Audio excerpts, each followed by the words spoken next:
Chobo with pickles, prepared by Zhenya in the Caracas Cafe, is tastier than what we cook at home.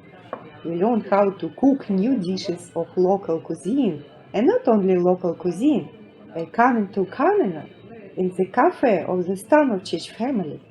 Hunters and those who value health love to come to Kamena to eat choba and drink homemade wine and brandy.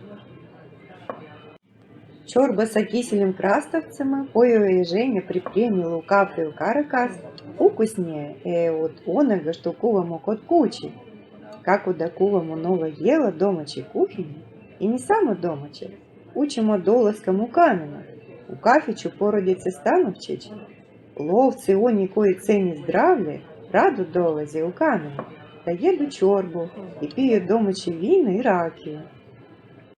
Чорба с солеными огурцами, приготовленная Женей в кафе «Каракас», вкуснее, чем то, что мы готовим дома. Мы учимся готовить новые блюда местной кухни, и не только местной.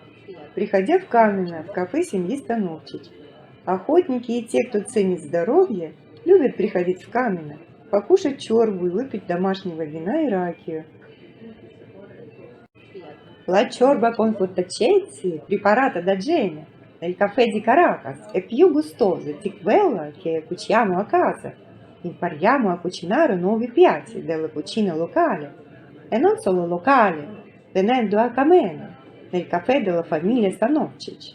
I cacciatori e coloro che apprezzano la salute amano venire a Kamena per mangiare ciorba e bere vino e brandy fatti in casa